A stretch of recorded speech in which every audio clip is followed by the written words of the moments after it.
I've lost more money than most people have ever made. I'm such a good investor that I've lost more money than you could dream of making.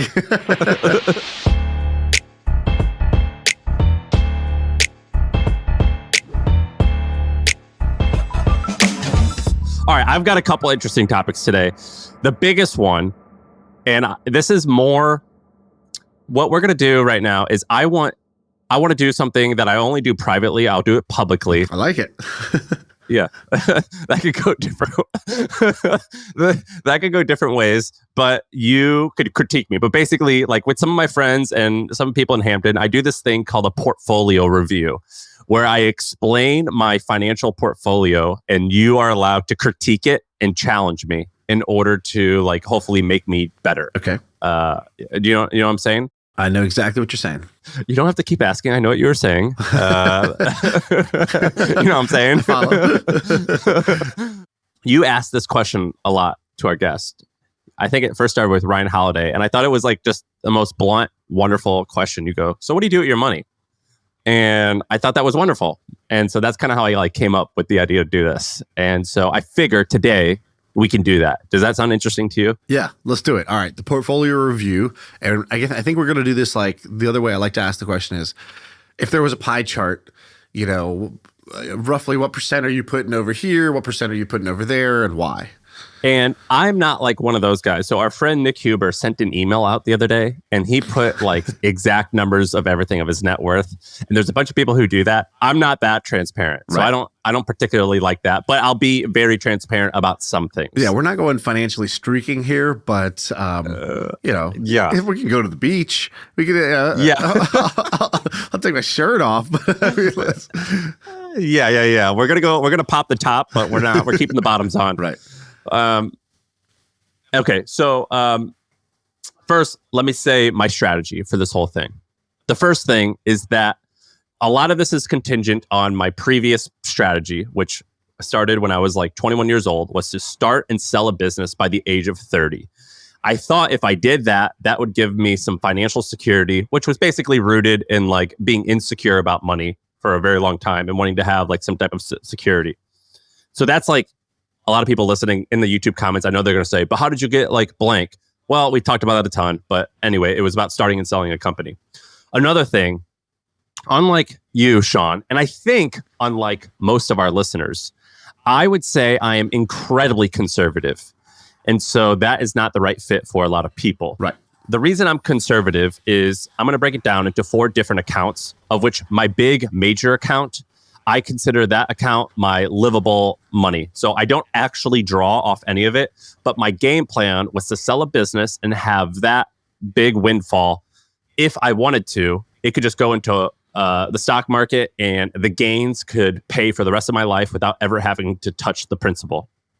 So that's kind of like the strategy on that. And then also, as of now, I currently live off of my income. So we make income from this podcast, from our other companies. My wife works, so I live off that money. So I don't actually touch any of the other stuff. Just to explain, because I think without numbers, it's hard. Let's pretend for a second that when you sold a hustle, you made $10 million after taxes. Let's just pretend that's true. Yeah. What you're saying is you put $10 million in Vanguard Index, and that's your basically like, if I need it, that's there. I'm financially independent, but you don't want to touch it. And so you pay your bills off of things like this podcast or, you know, people buying your digital products or random stuff like that. That's like kind of money in, money out. That's how you fund your lifestyle, and you could do whatever you want. And then you have this nest egg that's there. That's basically what you're saying was your kind of strategy from 20s was basically live cheap, build a company, sell it so you have that nest egg. Now you're like, I got the nest egg and I have this income source that's pretty strong that pays for all of my lifestyle stuff. What now? Specifically, the way that I had planned on it was, let's say you had $10 million, you can draw out 3% of that per year. And basically your portfolio, that $10 million would hypothetically and mostly realistically based off 100 years of data, continue to grow each year. Some years it actually wouldn't, some years it would, but it would average to each decade it would grow. Yes, and that number is 3% that I hypothetically would pull out. Of course, I don't, but I could. And then finally, my strategy is to reduce stress and to make income from my private companies. And so I am not an active investor, of which we are going to see. And also, this is not advice. I don't know anything. So don't actually do anything I'm saying. I'm just telling you what I do. All right. Also, if this were advice, this is like the financial equivalent of like, try missionary, right? It's like, you're not even going to, like, this portfolio review is not going to be like some like crazy backdoor sweep that's, puts over here, some calls over there. Like, I'm pretty sure what you're going to say is I buy the index, I buy some bonds, and then I try to build more wealth through my private businesses. Did I spoil your portfolio review? Exactly. All right, let's talk about percentages. What and what index are you buying? Is it one, or are you buying multiple indexes? What are you doing? All right. So I'm going to break this down into 4 categories. Category 1, I'm just going to call it the big account. I'm not going to say who I use because I don't want people looking after me or going after me. The second thing, so there's the big account, which is the earnings from my sale. There's other liquid account, which I'll talk about. There's non-liquid stuff, and there's private company stuff. Okay. So the big account, I have 79% of that in VTI. So that's just a Vanguard total index fund. Another 15% of the pie chart is in short-term treasuries, which are currently yielding, I think, 4.9%. And I think it's like a 60-day term, meaning every 60 days as of now, we're rebuying them. They could be 90 days, I forget, but the short term. And then 6% in a real estate fund that buys Walgreens. I think it's called like Oak Tree, or I don't even know, just some boring thing that like owns like either hundreds or thousands of Walgreens buildings, and Walgreens releases the buildings. And year to date, VTI up 19%, 1 year chart 15%. 5-year chart, 57%. That's fine. I'll take that all day. What's VTI historically over the last 30 years? I think it's like 8% a year, maybe. Yeah, I don't know what it comes out to. So that it's just boring stuff. And then bonds, prior to like when the economy was killing it, like 3 years ago, I think bonds were like 1%. Now they're like 5%. And so I'll take that all day. And I think like a savings account, like a high yield savings account, is also like 3 or 4%. Which is where I keep cash. Which is basically all a way of saying wealth preservation at this point, which is not where most people are at. Wealth creation is where most people are at. Wealth preservation is where you're at, where you're basically like, you're just trying not to lose the nest egg, the big account. Let's say it's about just keep up with inflation, maybe beat it a little bit. Okay, if the whole market goes down, I'm diversified. I will also go down, but less so than somebody who was concentrated bets trying to make a bunch of money. Yes. My opinion is that most people, if they are trying to make a lot of money, should try to make money through starting a company or owning equity in a company. And then as their cash flow comes in, as long as they don't need that to start another business, they should mostly do what I'm doing, which is what I've done. Before I did this, I was just in Wealthfront. And by the way, you said this on a different podcast. I think it's worth saying. So you were like, I wanted to be kind of like rich by 30-ish. And you're like, to do that, you basically have to start a business. And not only that, I think the likelihood of selling a business and getting there is probably higher, because if you start a company at the age of 21 and you want to earn $10 million, you can assume that more likely than not, your first 3 years, you're going to make minimum wage, or in my case, I made 20 grand a year. I made $2,000 a month is what I paid myself for the first 2 years of my business. So that gets you to like the age of 25, which means you have to average something like $2 or $3 million a year in profit, because you got to get taxed, and that will accumulate to like $10 million. I think that's very, very challenging. And I think it's a little bit... it's about selling. Yeah, that's the differentiation here. It's about selling versus cash flowing your way there. That's my opinion, yes. And the way that my like quote big account works is I keep roughly $100,000 to $200,000 in my checking account. Any number or savings account, whatever I use, any number above that goes straight into my investment fund, this big account. All right. The second one, I got a sugar mama. Have I told you that? How is she? What's her name? Her name's Sarah. I've been with her for 9 years, and she's my sugar mama. My wife actually made money before I did. My wife went Right. to Penn, very, very smart woman, went to an Ivy League school, got a job at Facebook, and then worked at Airbnb. She's been there for like 6 or 7 years. Airbnb went public in December, I think, of 2021. We thought that they were going to go out of business. We didn't think Airbnb was going to work out. Turns out they did awesome. I think when she started working there, I think the valuation of Airbnb was 10 billion. It could have been 18. I don't remember. When it IPO'd, I think it was 100 billion. I don't know what it is today, but it's tens of billions. Her stock did wonderful. So we own a bunch of Airbnb stock, of which we have sold none of it. What are you looking at Airbnb stock right now? 93 billion. 93 billion.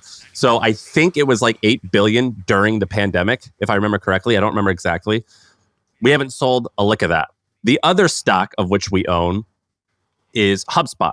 When I sold to HubSpot, I was given a bunch of stock. I have not sold any of it other than the amount that I had to take out to pay taxes. And that's like a legal thing. Like they automatically take that out. My intention is to not sell any of that in the next 5 years. Maybe I will, maybe I won't. As of now, I don't need the money. I like both Airbnb and I like HubSpot. I'm not selling any of that at the moment. I also have a 401k that I've always maxed out. And then I have Bitcoin that I bought in 2014 that basically has just sat there dormant forever. And I don't even know what it is now, but Right. I have not sold any of it. Have you ever sold Bitcoin? Yeah, I've sold Bitcoin at a couple different points. Each time I sold was a poor decision. I don't know if I told you the first time I sold. So I bought Bitcoin back was like $300, something like that. That was my original buy. I think 400 was my average. And it shot up to, I don't know, 3,000, 4,000 at one point. I go to a wedding and my aunt, I think I told this story before. My aunt, who's like, an Indian auntie, I'm walking into a conversation she's having with her friends, and she literally goes, "Oh yeah, Ethereum is very good." And I was like, my aunt's talking about Ethereum and saying it's very good, and I was like, well, how come you say it's good? Oh, Ethereum, it used to be this price. Now it's this price. It's very good. And I was like, oh, it's good because the price is going up. And I was like, pretty sure there's bubbles. I've read something about this. This is, I think, the moment when like your Indian auntie, on the East Coast is talking about assets that are good because they go up and telling her friends they got to buy. And I'm like, this is going to be a bubble. And I was right and wrong. So I immediately go and I try to liquidate everything. I try to sell the whole thing. Everything I have. Coinbase limits you. Wait, was it really because of that? Literally because of that. That night I go try to sell everything. Coinbase is limiting me because you can't just sell like lots of stuff at once. They're like, you can only sell like, I don't know, 15 grand at a time or something like that. So I'm trying to max it out every day and try to sell. And at some point, I got kind of tired. By the fifth day or whatever, I was like, okay, let me just leave whatever else is there. It's fine. It kind of wore off. Bitcoin shoots up to 19,000 in like the next 2 months. And I was like, oh my God, what am I doing? I mistimed the bubble. And then it goes back down to like whatever, 3,000. I was like, oh, I feel good now. And I was like, this is stupid. I shouldn't just feel good and bad. I shouldn't try to time this, basically. I either believe in this or I don't in the long term. And I should just Dude, I can't believe that you let your aunt, that one story change your actions. Oh, that's happened to me multiple. I told you about the Tesla one too. I basically owned a ton of the only stock I owned early on was Tesla. Back when Tesla was very kind of like a young stock. It was like maybe a $2 or $3 billion valuation, maybe $5. And what's it now? Like 600 billion or a trillion or something? It went up to basically close to $1 trillion. Now I don't know what it's at. I can't even do that math. So what's $1,000 in Tesla when it's $2 billion? I had a very small amount of money out of college. I had made $25K in my first job or something like that. I saved enough to invest that much, or 25, 30K or something. And I did the math once. It's at 900 billion now. So it would have been basically, I remember when I had done the math, it was like, oh, that 25K would have been like $6 million by now if I had just held. And instead, I went on Reddit, and there's I don't know if you know on Reddit, there's all these it's called Tesla Q. It's basically like a group of people that believe that Tesla is going to zero / maybe it's fraudulent. And there's all these people sending. They say that they have fake cars, right? They're not it's fake Photoshopped cars, images. Not fake cars, but lots of other things like that. There would be guys who'd be like, guys, there's this garage in Phoenix. And look at this. And he would go to this garage and there was only Teslas parked on 6 stories. And he's walking up and he's like, they're stashing them here so that you can't tell where they're like, because if they just leave them in the factory lot, it's clear they're not selling. They're piling up. He's like, look at this. This one has, and he's like putting his finger on it. It's got dust. He's like, look at this. This hasn't moved in months. And I was like, he's right. Thank you. U/333 kitty hot hot. Like, and I was like, just taking all these signals from people on Reddit that were like, look at it. And I think at one point they had like 15 different CFOs. And I was like, that does seem fishy. Why have so many CFOs come, looked at the books, and left in a very short period of time? That doesn't sound right. And I basically took all these signals and I sold, and I was like, I had tripled my investment or quadrupled my investment. And I was like, yeah, I'm getting out of the top, boys. And then, it like 100x since then. So, it wasn't really and that's the second time that's happened to you. The first time it happened to you was with Stripe, when you had a job offer, I think, at Stripe. And it didn't work out. I blew the interview. I didn't get the offer. The guy was like, I only applied to one job. It was Stripe back in 2011 or 12. So I would have been like employee 20 at Stripe, which is like a guaranteed. Like if you stick it out and you're there for 4 or 5 years or 7 years and you kind of like work your way up a little bit, even at a junior level entry position, probably would have ended up over like a 7-year period making somewhere between $10 and $20 million. And my mentor is the mentor of the guy who's interviewing me. That's his mentor, right? The mentors have like a pretty big influence. If the mentor says, "Hey, this person's amazing," you're like, "Oh, thank you, sensei." Like I'll listen. My mentor had written a blog post saying, I met this kid, he's 21 years old, he's an entrepreneur, and he's got the highest like bias for action of anybody I've met in the last 10 years. And I was like, wow, glowing 5-star review, basically. I hand it to this guy. This guy's like, wow, if John thinks this about you, let's do the interview anyways as a formality. We got to do it, but like, I'm so excited to talk. And we talk, and somehow I blew like a 30 point lead during the interview where he's like, okay, so like, this is kind of like a sales position. Like, sell me a piece of software that you really like. I was like, sell me this pen, eh? And I was like, so what I would do is I would basically just ask him a bunch of questions. He said, no, like ring, hello, like just do it, pretend. And I was like, ugh. And I don't know, like, I don't know what I said, but whatever I said at the end, he's like, yeah, that wasn't very good. I don't think sales probably not your thing. You're probably not that good at this. So, maybe there's another position we could look for. And I was so embarrassed at that point or whatever. I was just like, this guy basically rejected me and said, maybe there's some other role for you. Like, down in the basement, maybe you could fold someone's laundry, one of the engineers' laundry. And I was like, all right, fuck it. I'm going to go for this other job instead. And the guy was like, he was like, so Shaan, what do you know about Stripe and like the banking system? And Shaan's like, well, I like money. I would like to have some more of it. Big fan of stripes, white stripes, crest whitening stripes. No, those are strips. Sorry, those are strips. Let's see, Adidas logo. You ever been to Stripes convenience store? Love it. That's how that interview went. So that blew it. You blew that one, but that's okay. You let emotions sway you. And I'm going to give you a lesson here in that I never do that.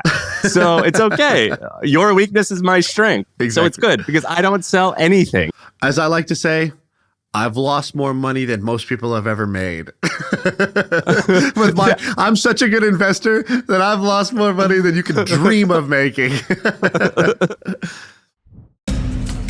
I can't find this client info. Have you heard of HubSpot?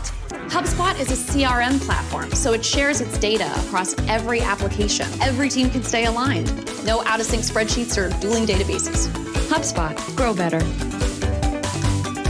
When we sold the HubSpot, I think the stock was 367. I think it went up to like 860, and it was amazing. And then it went down to like 250, and I remember thinking like, oh man, is this right? What do I do? And so like that definitely impacts me. Like I definitely want to sell. By the way, I literally did it with the HubSpot thing. I bought HubSpot stock right around when you sold, and then it went up, and I was like, oh, and everything was going up during that period of time. And then when the whole market crashed, I was like, you know what? I don't really want to be in the stock market right now. This isn't very fun. I don't know. Like, there's all these again, Tesla Q. There's all these warning signs about where the economy is going. I think I have a much bigger edge just like in my own businesses and in private businesses. Let me just get out of like public market stock picking, which I'm not like, I don't know if I'm very good or very bad at it, but I just think generally is a bad strategy to take to your investing. And I basically sold almost the exact bottom of the market. So, like the literal bottom. Like I sold and there's a guy somewhere in air traffic control. He's like, the bottom's in. He's out. He's out. Let's go. Pump, pump, pump. Let's move. Most people only hit rock bottom once in their life. That's like the point of the phrase. Right. I treat You've that done it many like a times. Yeah. Somebody was asking me this the other day. hilarious. They're like, oh, so what are you doing with your kind of like investments? I'm explaining what I do. And they're like, so what do you like, what do you do for your, like your safety net or whatever? Like, and I was like, safe? You're looking at it. He's like, what do you mean? I was like, am I still me? If I'm still me, I'm safe. Like, what do you? I can lose all this. Who cares? I can lose all of it. I'd make it all back. Like, I am the safety net. A bond portfolio is not my safety net. My 401k that's locked up till I'm 65. I don't think of that as my safety net. I am my safety net, and that's. I think that's an approach. Honestly, if you're like high caliber, I see so many people that are really high caliber people that play it so safe with their finances. I would count you as one of these people. And you never look bad, but I also think you leave so much room where like you didn't need to, like, have you spent $1 or like, have you spent more than 10% of the money from the hustle sale? No way. Definitely not. 5%. No way. Have you even spent $1 from that account? No, I've never pulled money out of my big account. The most expensive thing I bought was a $100,000 car, of which I think you bought 3 like last month. So I'm not Persian. Okay, I'm Indian. One car. Dude, it's a business expense. You've got 3 all white G-Wagons. That's all I'll say. So the thing, this is one way I think about it. Like you, worked for 10 years every day to build this company and you sold it. You achieved the thing you exactly wanted. And not $1 has moved in like 2 years, 3 years, or you haven't like moved $1 from it. In a way, you spent 10 years to save up for this power tool and then you just leave it in the case. And I don't know if like, I'm not saying that my way is right, but I also know that for me, my philosophy is money is a tool to be used to enhance your life. And if you're not really using it, and then you work hard to like go get more money, it's like, it doesn't really all compute for me. What is the way you think about that to like make that feel right? I think that's an incredibly fair criticism. And my joke is when Warren Buffett talks about the long-term view, and I'm like, dude, you're fucking 95. There is no long-term view. Right. Like that doesn't exist. Right. And so to criticize myself, I am horrible at spending money. Ramit Sethi, who we have on the pod, he does a really good job of like saying like, look, you can earn income and you should be good at that. You also have to get good at spending. I'm quite bad at spending. I think it's just rooted in emotional instability and being insane. I think that these are just like personality defects. And oftentimes what makes you good at saving makes you bad at spending. And I think that it's like a therapist issue that you need to work out. And so I think that's an incredibly fair criticism. I think the truth is not quite halfway in the middle. I think I should, of what you believe and what I believe, I think it's more like I should loosen up a bit. Right. But yeah, I think typically what I've seen is people who earn a lump sum, like a startup where they are poor and then suddenly they're not poor. Those people tend to be more like me, where they're really tightwad and they're frugal and they're cheap. And that causes lots of anxiety. People who earn a significant amount of cash flow throughout the years and get used to it, they tend to be a little bit more offensive and a little bit less conservative. But I think it's rooted definitely in like childhood trauma and shit like that. Like just like how you're raised. You know what I mean? Just like running out of money. I'm going to share without sharing somebody's name. A friend of ours sent me a presentation that they did, that they made kind of like about their life as part of like one of these like peer group things, not Hampton, but a different one. So we don't plug no other names of no other groups on this podcast. That's right. Thank you. I appreciate that. So So he sent me this thing, and I thought it was really great. Basically, it's like, here's my life story, and here's what I do with my money. And he had a couple slides I thought were really good. So one was this person had sold their business for over $100 million. So they had like a 9-figure exit of their business. And the next slide is, so it's like, here's the picture of me the day we sold for over $100 million. Next day, it's like, I bought this bike. This bike is this $2,000 bike. It's an awesome bike. Most expensive purchase, most expensive item I've owned since. It's been like 10 years or something. Like, it's like, whoa. And like, until I recently bought a condo finally, like last year. This was the most expensive item I owned. Love this bike. And then I was like, okay, interesting. And then there's another slide that I like. So it goes, he had one slide that said top 5 financial mistakes that I've learned to cope with. Love that title. Oh. And there's 5 interesting ones about basically like sold this too early, was gonna buy this and talk myself out of it because there was a fee associated with it. I would have made like 20 million bucks on that. So I think that's just a great exercise to go on, which is like, you can survive a bunch of bad mistakes. And if you're going to play the game, any good startup investor has an epic anti-portfolio, a bunch of businesses that they passed on that they should have invested in. And that is part of playing the game. You can't play it's like being a basketball player and that Michael Jordan commercial where he's like, I've missed 3,000 game winning shots or whatever. It's like, yeah, that's what happens when you play. You're going to miss shots and like, you can't. Yeah. Everyone has like, I literally know 15 people that have the same Uber story. Like that was like the famous one for years, which is I passed on Uber. Right. Everyone said I passed on Uber. Like I know a ton of people have said that. I think Gary Vaynerchuk, like in the beginning of his book, he like gives a compliment to Travis Kalanick, the founder. Yeah, he like of Uber. Calls him out as like, Yeah, he's like, dude, I thanked my wife. He's like, I thanked my wife, my children, and Travis Kalanick. Meaning, I was super close with them, and I still passed on that, right. And that cost me $100 million. Exactly. I think that's like a famous story. He says. So yeah, everyone has that story. Let me give you 2 other slides. He says. Then there's 2 slides called "My Effed Up Relationship with Money." I think I can read this. Let me see. So it says, "I work hard to make money, and I got good at it, but then I hoard the money I make. I put it in bank accounts. I look at it constantly. And besides hoarding, I know that money is good for one other thing, making more money. Like that's something I realized. And it's like, I really like put a lot of my own self-value on money. Here's some things that I do that are dumb about money. Like I feel guilty spending on myself. My parents were the same way. They would spend on their kids or spend on like other things, but they wouldn't spend on themselves. And that's annoying. They did it, and now I'm doing it. He said, I bought a business that was a cash flow business, and I said, okay, this is my cocaine fund. All the profit from this, I must spend on something hedonistic. I must spend. I can't save this money. Didn't work. Still saved it. And he goes, I'm comfortable losing $500K on an investment just like that. But if you said spend $500K to improve your life, and I guarantee it will improve your life, I can't do it. I can't get myself to do it.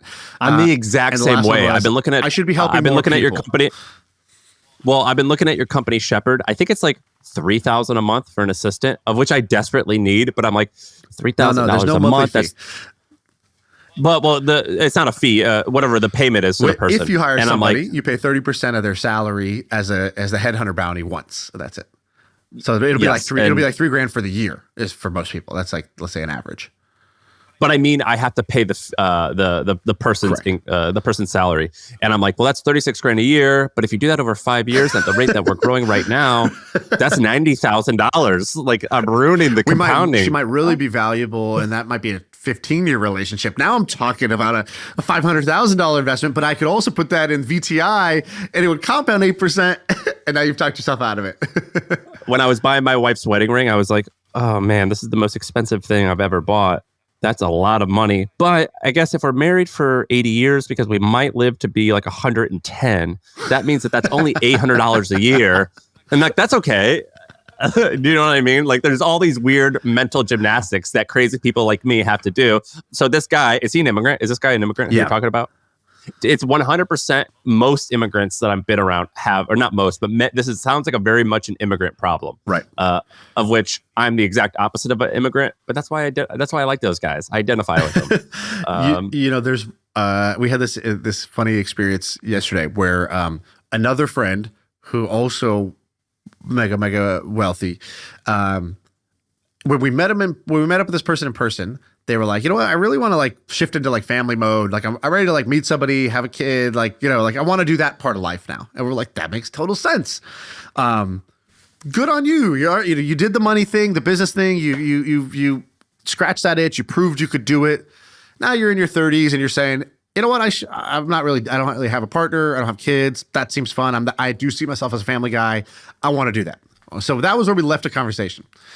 And now my business partner, Ben Levy, he's like the man with like checking in on people, checks in on everybody. And so he's just always providing me the stream of updates about like what people are up to. And it's great. And so he's like, that friend, he's like doing something new. And I'm like not just doing one thing new. He's like got these like 4 projects he's cooking up. And I was like, oh, that's interesting. Like, what happened to the whole, like, I want to actually focus on like finding a partner, starting a family, like whatever that. He's like, oh yeah, he still wants to do that. It's like, we starting 4 companies. I mean, that doesn't seem like that's going to be very conducive to like, you know, putting your focus on something, right? And it's like, yeah, I agree. And I go, how come this keeps happening? Like, we have so many smart friends. And I said, there's a big difference between smart and wise.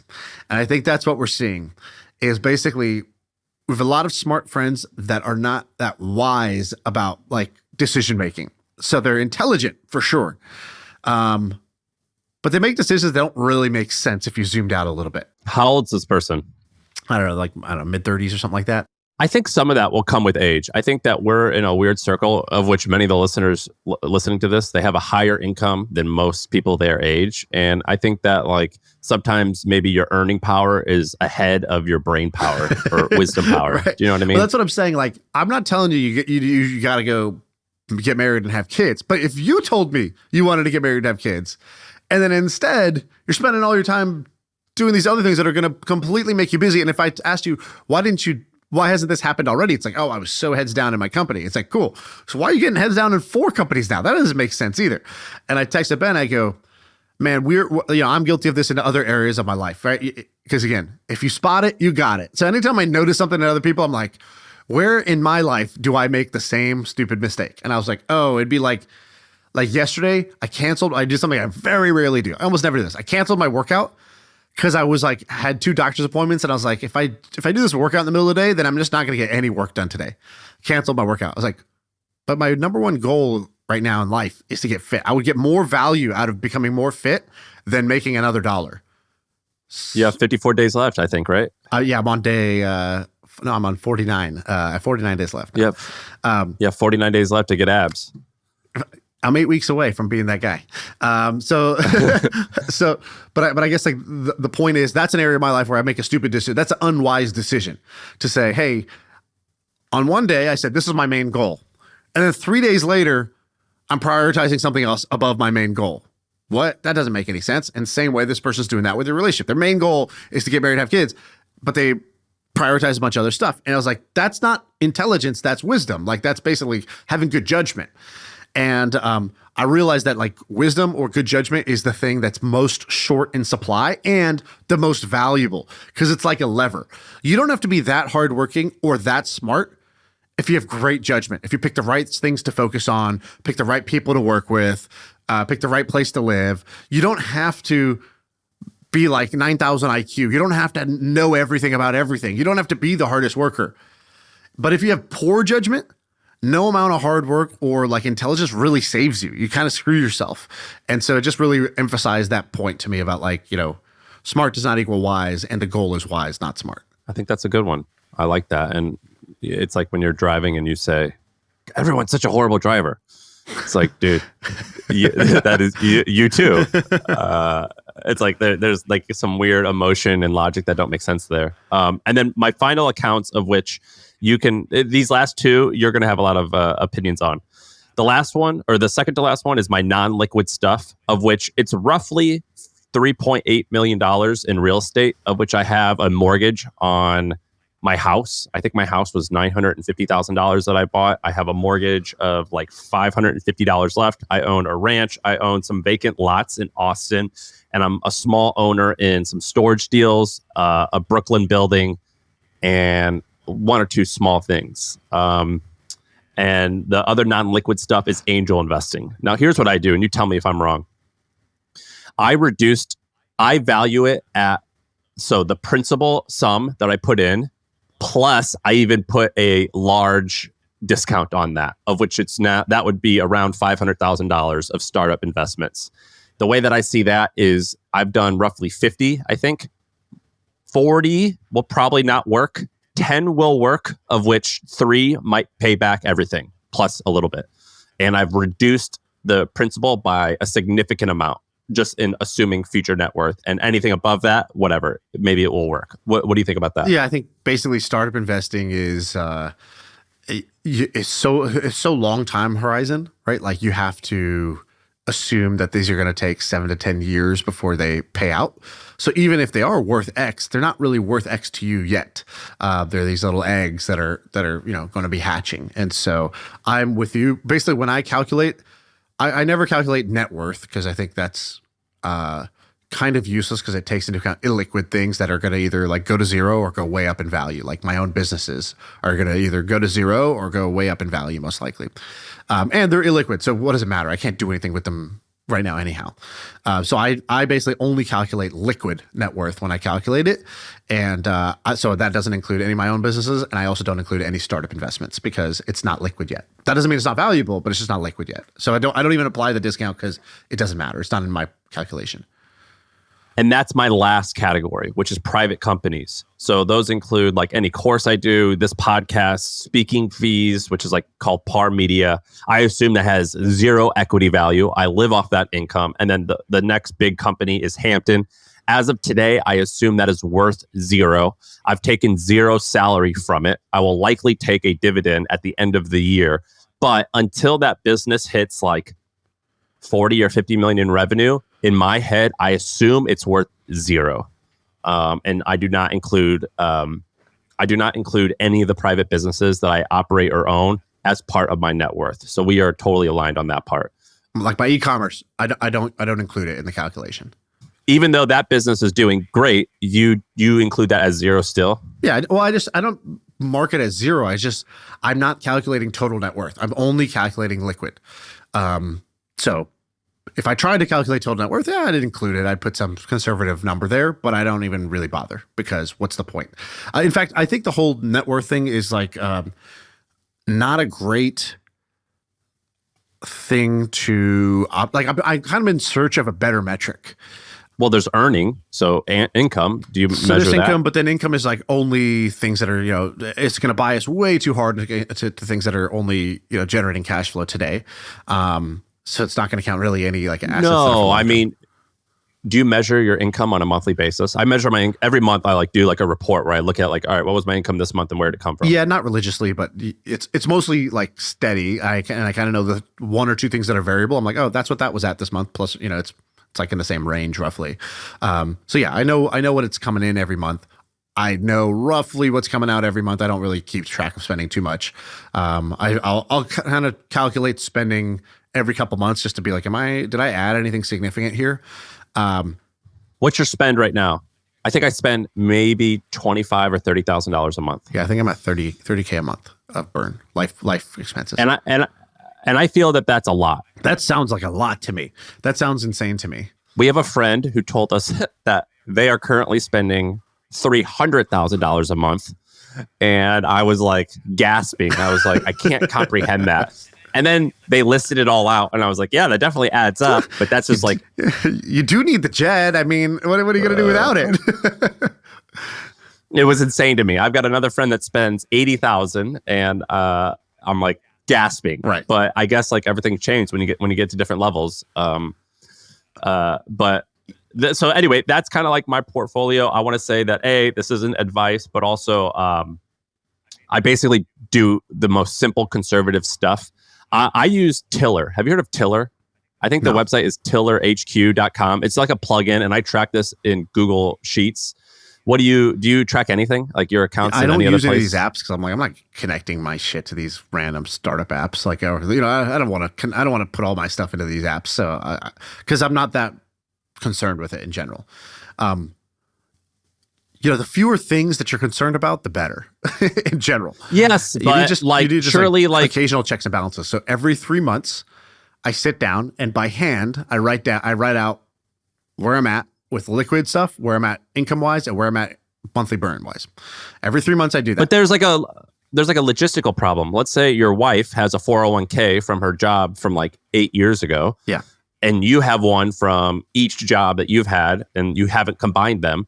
That's like 6 accounts potentially, or 5 accounts plus a checking plus a savings plus like let's say that you each had like a Robinhood account or an E-Trade account plus her previous before you were married, maybe checking or savings. I mean, like it kind of can accumulate whether you have money or not, that you have 8 or 10 accounts. And like what happens if you die and she doesn't know about all of them or vice versa? Do you know what I mean? Yeah, we do have that problem, which is if I die, I don't think she's going to be able to like know or find or access a bunch of stuff, especially the crypto stuff. How is she going to get to that? I've told her 3 times, but I'm like, you're not really paying attention enough to remember this. Like 9 years from now, if something happens, it's like, I don't know what's going to happen with that. I am a little bit concerned about. However, the rest of the stuff, again, I just do it by hand and I make a day out of it. I treat it like a spa day. It's like, right? I think you talked about this concept of worry time. You're like, I just schedule some worry time in the future. Worry time. That's what I do with this. I don't call it worry time because I'm not trying to feel worried during it, but same thing. I just schedule a day every 3 months. I'm like, oh, today's that day. It's basically like, let's have a little financial picnic, right? Let me open up some of these baskets and see what's inside. And let me take stock of what's going on. And I think once a quarter for me is the right amount of energy I'm trying to spend on this. And I just don't really want to think about it otherwise. Do you know anyone who's crazier than you? I mean, I view you as being quite crazy. I've got one friend that made like $150 million and they invested like the majority of it in only 2 things: their next company and a house. And they're like, I basically don't own any like bonds, equities. I've got very little savings. So I consider that person to be crazier than you, right? Or a similar amount of crazy, but potentially at a larger scale.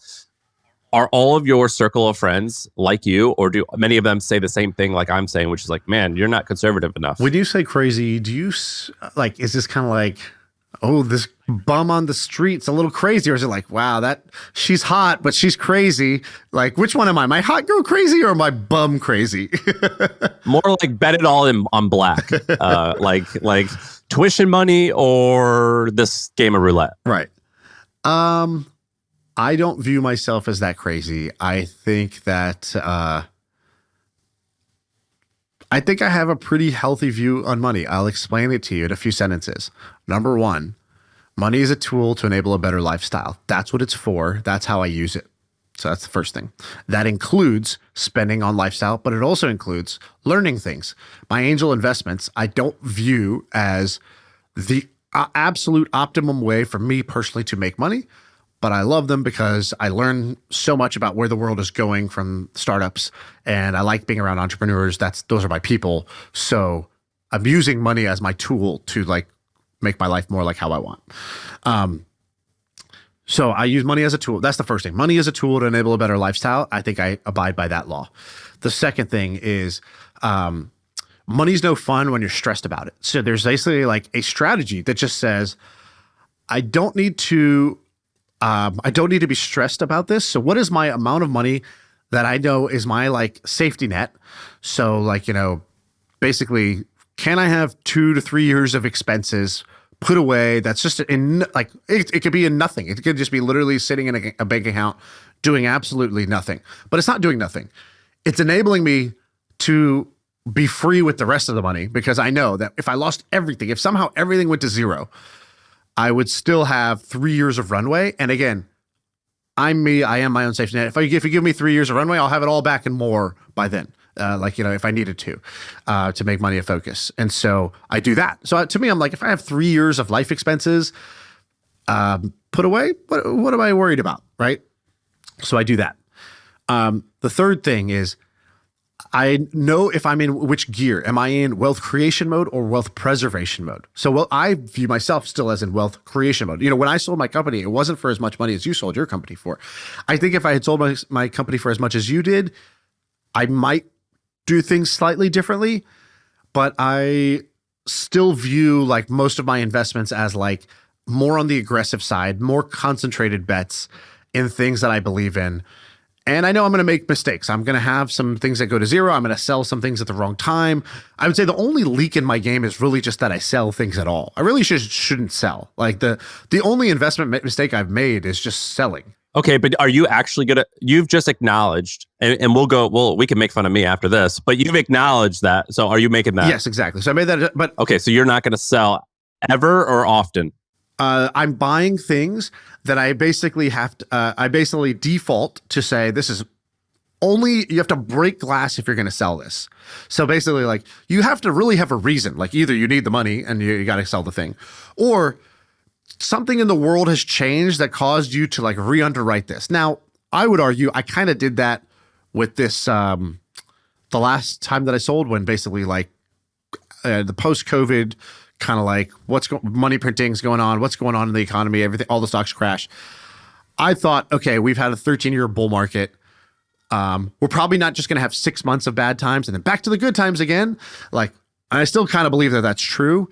But I should say I wasn't in a place to re-underwrite those investments, because I was now thinking about macro stuff where like, if I'm spending 30% of my time on Wikipedia, that means I'm not informed enough to be making an intelligent decision about this. I'm learning about it. But where do you get the information from? Do you get it from current people? So for example, I prefer to get information. I try to read books that are at least 30 or 40 years old, and to figure out like, I try to learn about stuff. What's it called? Like the Lindy effect, Sure. where it's like, I try to learn about stuff that has been repeated many, many, many times and isn't exactly new.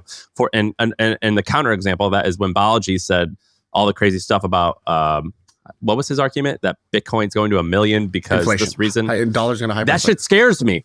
And I'm like, I don't understand that. That's so new. And it legitimately scared me. Where I was here's like, what I do. I don't try to do that, because what I find happens with that is I already have an opinion in my head, and then I just go find evidence of it, right? I already want to hold the stock forever, so then I go find the Lindy effect that says, Lindy effect says that this thing's going to stay valuable because it's been valuable. And I'll like cling to that evidence, but it's really just reinforcing some bias I already had in my head. So instead what I do, and you can't learn everything, right? Like you can't just say, I'm going to go learn the world of like finance. Like this is too broad. It's impossible to do. So here's what I do. I go through and I say, what are people that I consider to be smart saying and thinking right now? And I go try to line up contenders. It's like, here's theory A about where the world is going right now. About what, here's thesis A, here's thesis B, here's thesis C. And then I basically say, inherently, does one of them just intuitively make more sense to me? Does it resonate in my gut that one of these just feels more true than the other? Okay, that's the first test. Second test, what evidence do they have that backs up their belief? Let me now stack the evidence. Okay, now which one appears to be the strongest thesis? So instead of going and trying to learn about the topic, I take people who already like have strong opinions about this topic, and I go try to find what is the spectrum of opinions about this. So on one end, you have Balaji, who's like, do you actually talk to them or just consume information? Not always, sometimes, but like not always. Like, like Balaji, for example, he's just very public about his thesis. So you don't need to like talk to him, right? It's like he's publishing every day what he believes to be true. He's like, I moved out of America, I got out of the dollar, and here's the sources I'm citing that I'm tracking that basically says that the banking system is insolvent, that the money printing is out of control, inflation is higher than they're admitting, and that this is what is the result of this? It's X, right? And then you have Ray Dalio that says, look, I've been studying empires, and all empires come to an end. Here's the cycles that they go through, and I think that America's at the tail end of the cycle. So you go read that book, you go watch his talks, and you're like, all right, that's another thesis. You have some people who say, no, you know what? This is going to bounce back because even with all the problems America has, the dollar is still the best thing we got out there. And that when all the countries in the world get weaker, they'll actually flee to whatever this relatively strongest currency is, and maybe that's the dollar. And the dollar's going to drink the whole milkshake. Basically, it's like, all right, cool. I didn't make this some something, I forgot what it's called, like the straw that drinks the shake or some shit like that. People talk about It's this. from There Will Be Blood. He goes, if I had a long straw all the way over there, I drink your milkshake. I drink it up. So you basically line up a bunch of arguments and then you kind of like, you litigate them like a lawyer. You're like, what evidence do you have that supports this? What examples do you have? And then you basically say, look, okay, even if I don't know what's totally true, can I hedge? So it's like, you know what? I don't think this guy's right, but he might be. And if he is, what hedge would I wish I had in place just in case? And like, this is the most likely thing to be true. So then let me like allocate things that way. So that's generally how I try to approach things. I do like that. I would say, however, I know my Achilles heel in this is that I do get drawn to a bit of the sexy underdog opinion, the conspiracy opinion, the kind of like, this is the most contrarian opinion appeals to me inside because I'm like, oh shit, there could be a mystery that we're onto that nobody else really fully, like people don't believe it. That makes me want to believe it more.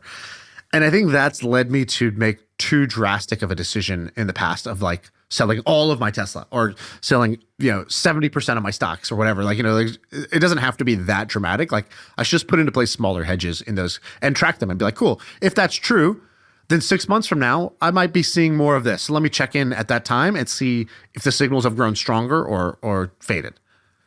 Right now, you're in a little bit in advice giving mode because I'm asking you questions.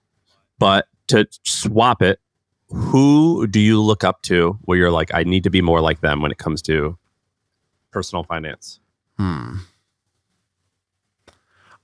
I wouldn't say there's somebody on the personal finance, like managing your own money, but there are a lot of people that I look up to or find I talk to get ideas on what game are they playing to generate more money. So I don't really seek or I'm not that interested, frankly, in like managing who are personal those finance. people? You obviously like Andrew, our friend Andrew Wilkinson, Tiny.com. He took the company public, so you can actually go and see the numbers. So you like Andrew? Yeah, I like Andrew. You like Xavier? I like Xavier. Yes.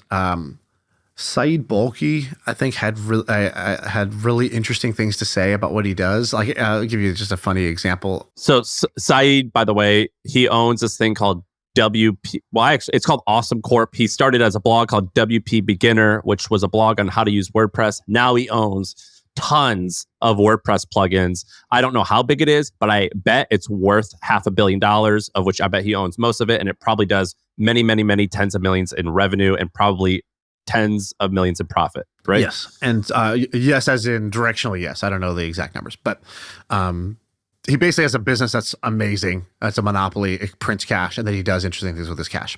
Like he owns 40 gas stations or some shit like that. It's like, why do you own gas stations, dude? Is that a good idea, bad idea? Does that take up a bunch of time or not? He's like, no, these are triple net leases. I just own the buildings that the other people operate in, and they pay for all the maintenance and stuff. I was like, oh, okay, interesting. So I did a call with him once, and he's like, yeah, my mentor taught me one thing, which was, okay, you don't spend. It's kind of like, I don't know the math. I'm going to say a math term, even though I don't know math.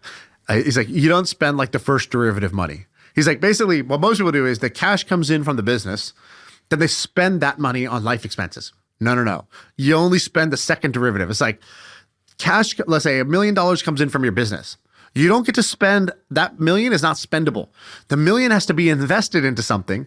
And then the income from that investment, that's what you get to spend. You do that, you'll never go broke. And I was like, oh, that's interesting. He's like, yeah. So like I wanted to have a kid.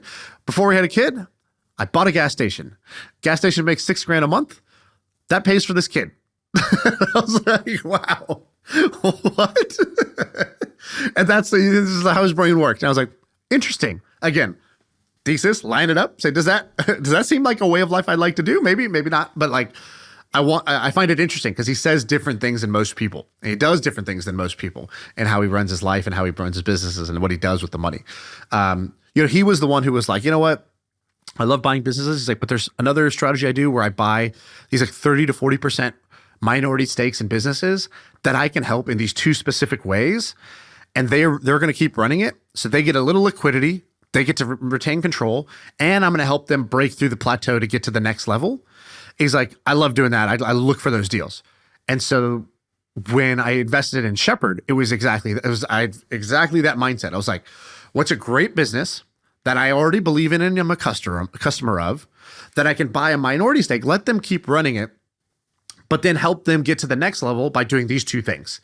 And has your contribution to that already? Do you think that your contribution has paid dividends in their business yet? Yeah, of course. Yeah, last 2 months have been the highest 2 months of the business in the history of the business, so it's great. And for me, that's great too, right? Like I'm already paid back, I don't know, 33% of my money or something like that on that investment. So like, wow, that thing's gonna, in terms of, could I put my money in the stock market, try to get 8%? Or this thing's going to do 200% a year, basically. I don't know, unless something bad happens. So that's like, a great use of, okay, yes, maybe I sold my whatever Amazon stock or whatever stock, HubSpot stock, whatever it is, and I missed the kind of like a little bit of the bounce back, but I put that money to work in a place where I felt like I had a little more control and could see a path to a much greater return, with more risk, of course. This episode is like the personal finance episode. I'm very curious to see if you listeners actually enjoy this stuff. Next time, we got to get back to like the business building stuff, because I think that is interesting to more people, and it's also interesting to me and you. But I'm very curious to see if this is useful for people. I like it. Sick. I think this was a good one. Do we want to wrap here? Yeah, let's wrap it up. All right. We have a bunch of stuff next week, but that's the pod.